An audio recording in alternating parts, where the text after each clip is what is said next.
Hello guys, and welcome back to my channel. In this video, I'm going to show you how I created this cat-like look and a punchy lip. And of course, I'm starting by prepping the skin using Rodial Brightening Toner that is infused with vitamin C and B5.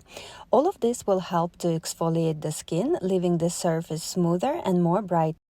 As usual, I'm applying the toner all over the face and also the neck area. Then I'm following up with the vitamin C drops, also from the brand Rodial. This serum is infused with vitamin B5 and babasu oil. All of this helps to hydrate the skin and leave the surface of the skin nice and glowing, which is perfect for this makeup look. Then I'm hydrating under eye area using Jones Road Under Eye Cream. This cream is perfect and you guys see me using it a lot. It has a very lightweight consistency and also acts as an under eye primer. You only need a little bit of it and I like to use it on the bottom lid and the top lid too. Then I'm following up with organic jojoba oil. Jojoba oil has a lot of nourishing properties. Not only it hydrates the skin, but it also helps to regulate sebum production in oily skin. It also stimulates collagen production and helps to shield the skin against the UV rays.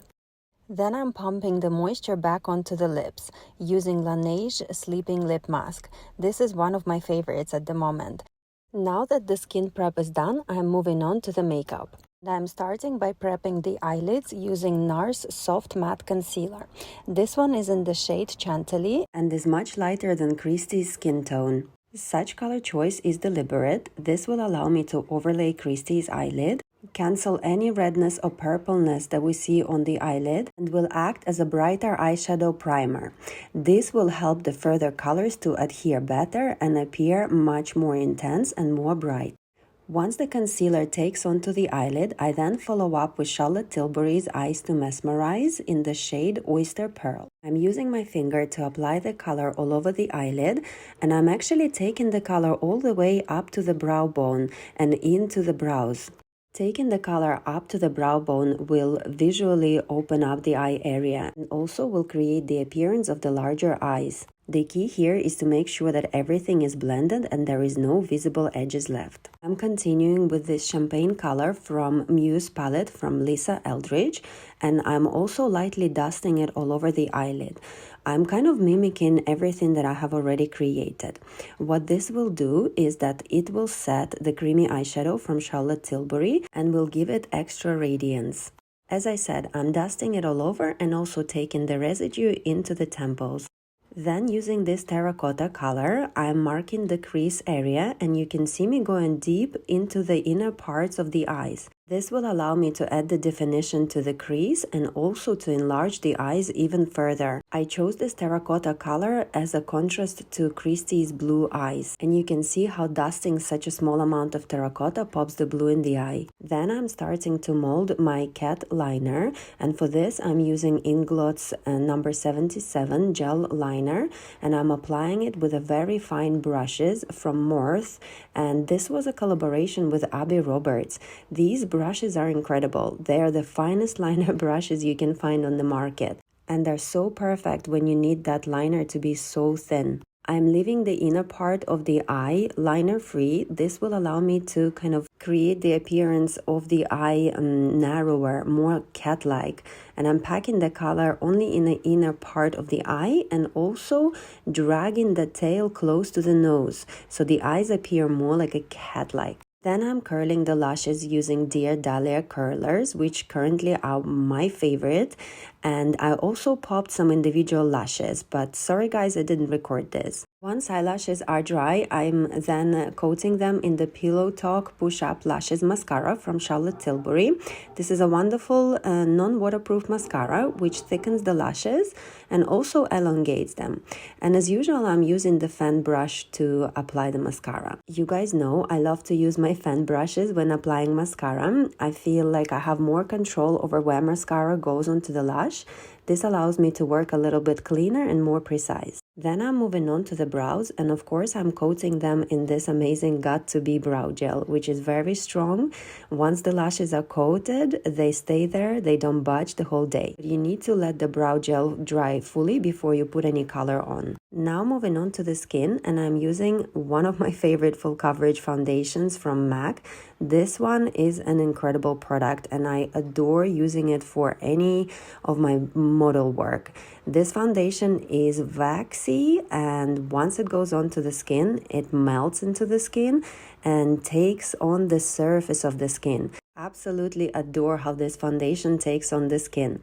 It looks very radiant to start with, but if you guys don't want that finish, you can also bake on top. This foundation loves powder, and this foundation loves flash. Every time you photograph with a flash, oh my god, I can't even tell you, the skin appears just perfect, airbrushed, and there is a minimal retouch that is needed after using it. I'm mixing in a little bit of a darker shade of the same foundation to start molding the contours of the face.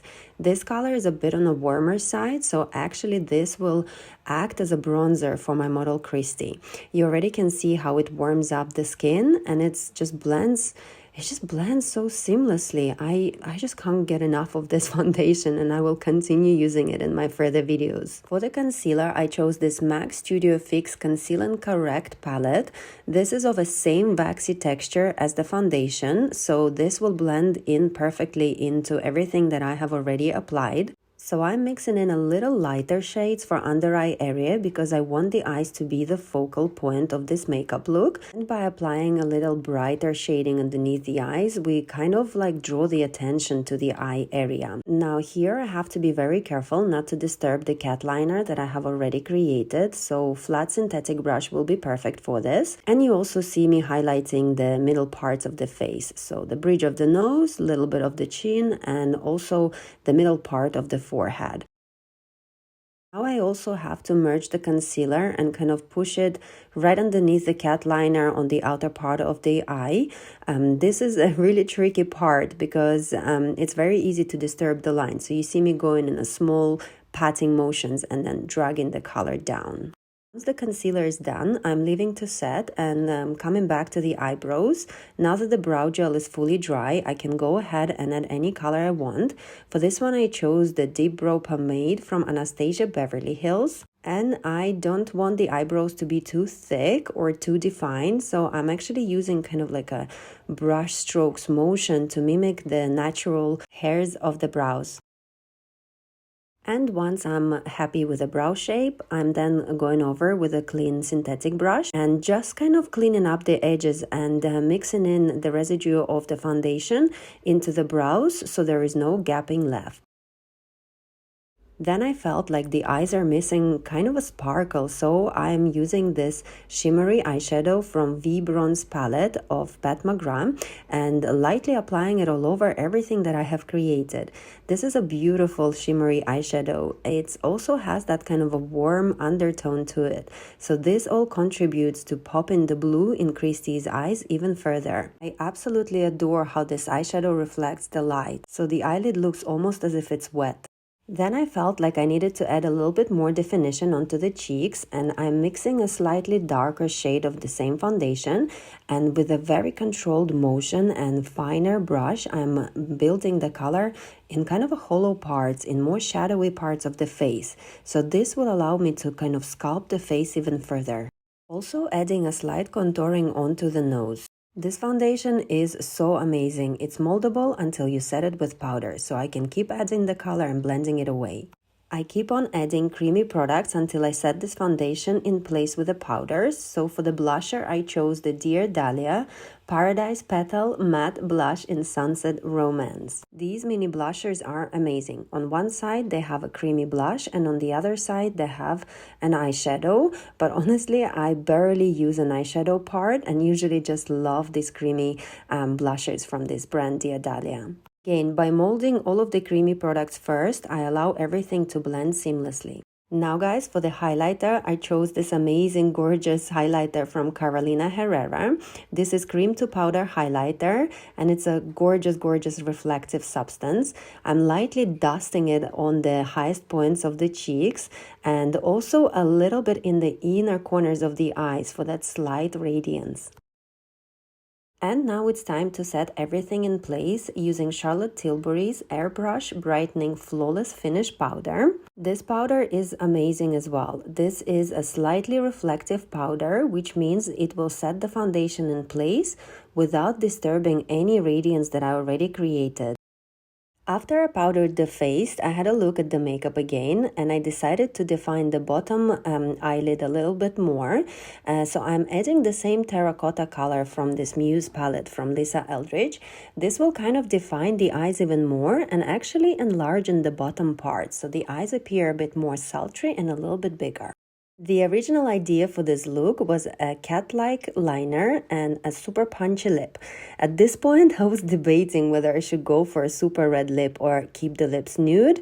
And then after I spoke to CHRISTII, we decided, let's do it. So I am lining the lips using MUA Intense Lip Liner in color Heartbreak, which is very easy and very creamy liner to blend into the lip. The only downside of these liners is that they don't last really long because they're so creamy. But as we are creating this look for the photo shoot and we don't need it to last, this is perfect. Then for the lipstick, I chose this Chanel's Rouge Allure ink in color Vivant number 144.